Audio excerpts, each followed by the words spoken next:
قیامت کے قریب تو یقیناً سورج اور چاند ٹکڑے ٹکڑے ہوں گے، اس کے تو بحث ہی نہیں ہے۔ لیکن پیغمبر اسلام سے مشرکین نے مطالبہ کیا کہ آپ چاند میں کوئی تصرف اللہ کا دکھائے۔ آپ نے جبل ابی قبیس و کعبہ کے درمیان میں کھڑے ہو کے اشارہ کیا چاند کو، اور وہ دو ٹکڑے ہو گیا، ایک ٹکڑا اپنی جگہ رہا اور دوسرا سیدھا آیا اور آپ کے آستین سے نکل کر واپس چلا گیا۔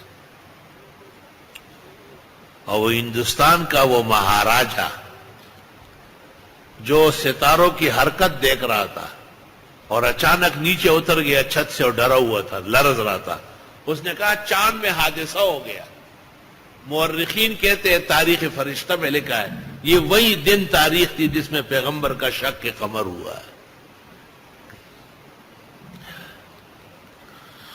پہلی مرتبہ جب لوگ چاند پر گئے تو انہوں نے کہا کہ چاند میں دراڑ پڑا ہوا ہے، ایسا لگتا ہے کسی موقع پر یہ دو ٹکڑے ہو چکا ہے، یہ دیکھیں۔ اور چاند کے پہاڑوں میں جب بھی وہ گھومتے تھے تو ان کو اذان کی آواز آتی تھی، وہ محمد الرسول اللہ کی آواز آتی تھی۔